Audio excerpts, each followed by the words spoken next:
Hello everyone and welcome to another incredible game from round 5 of this year's FIDE World Cup. It is a former participant of the FIDE Candidates Tournament, Wang Hao here, facing Gukesh, who is just incredible lately. He entered the top 10 and now he enters number 9, number 8, and he wants to go all the way, but it is, youth and... as usual, youth versus experience, and sometimes it goes in favor of youth, sometimes it goes in favor of experience.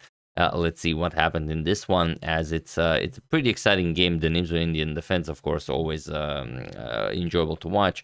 Let's see what they come up with. So Wang Hao has the white pieces, and he opens with d4. We have knight to f6, c4, e6, knight to c3, and of course bishop to b4. The Nimzo-Indian defense is on the board. We have queen to c2, the classical variation, and pawn to d5. Now we have captures on d5, captures, and now bishop to g5. We have h6 and now bishop to h4. We have castles and pawn to e3, pawn to c5, and now d captures on c5, and now bishop to e6. So all been played before, nothing new here. Knight to f3, and now knight b to d7, preparing to capture back on c5. And here you could continue with something like a3 and actually try to defend your c3 pawn. This is possible, but you give black a lot of counter-attacking possibilities. For example, bishop captures, queen captures. Okay, you can defend the pawn, but then comes g5, bishop to g3, and let's say knight to e4. You attack the queen, and also there's a double attack on the c5 pawn. So you can't really defend that pawn. So instead, c6 is the main move here. This is what Wang Hao goes for. We have b captures on c6, and now bishop to e2. And here, there is a game where c5 was played by Gukesh, goes for queen to a5, and it is now, as of move 12, that we have a completely new game. So, okay, Wang Hao castles. Of course, you don't want this pin to remain there forever. Bishop captures on c3, and now b captures on c3. Now about to trade queens. This would make Gukesh's game a bit easier. There wouldn't be so much in the position, and then he would just wait for his chances tomorrow with the white pieces. So here, of course, Wang Hao wants to play a little bit more. We have knight to e4.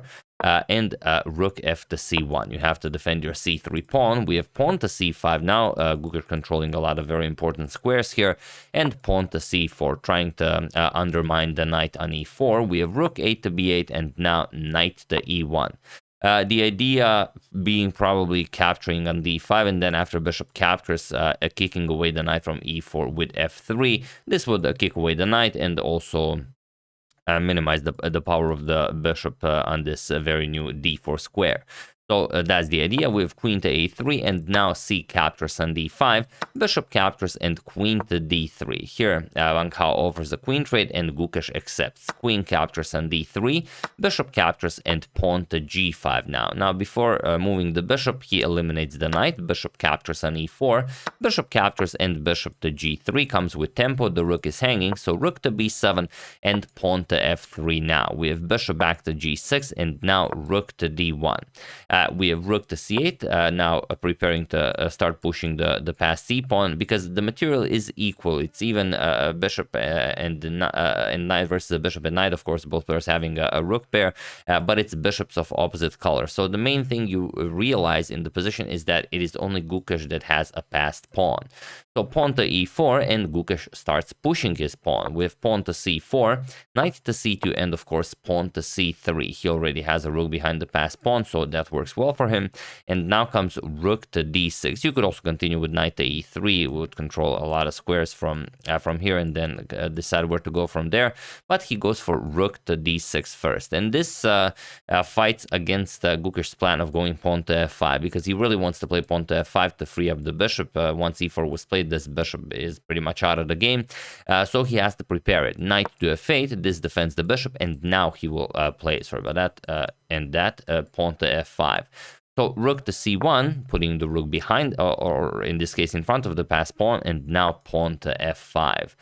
We have rook to d4, and now knight to e6. Chases away the rook, rook to b4, offering a rook trade, and now rook to d7. avoiding the trade for now, but you want to go all the way to the second rank.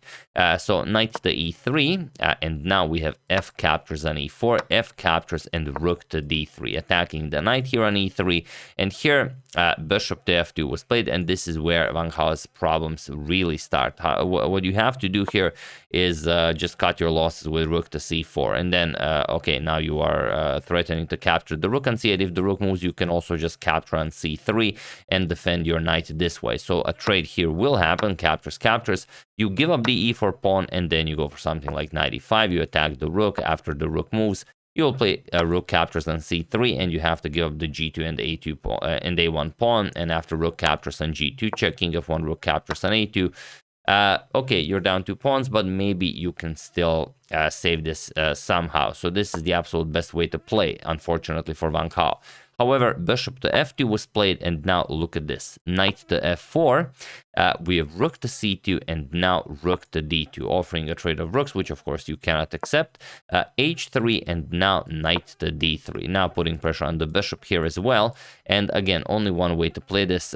Rook to a4 is the only way to continue. If rook to a4, the idea was knight captures on f2, and after rook captures on d2, now you snatch another pawn with knight captures on h3, and after g captures, you capture the rook on d2, and now you go behind the passed pawn, of course. Rook to c3 goes after the knight. You're going to defend the knight. Sorry about that. You're going to defend the knight with king f2, and now bishop captures on e4 is the final trick that grabs another pawn. You cannot capture because if rook captures, then rook captures on e3, removes the defender of the d1 square, and you're just going to queen on the next move. Or you go rook d4, and then rook captures on h3. Again, you have too much material. So you can play that. After bishop captures on e4, you basically have to go after the d2 pawn, and that's it. The game continues. Black is up a pawn with a very nice position. Whether black can win this, that is up to the player with the black pieces. But after knight to d3, of course, both of them were very low on time. Van Gaal much lower on time. He had like a minute on the clock. Gukesh had around 4 minutes on the clock, and he played rook captures on d2, but now the game is completely winning for Gukesh.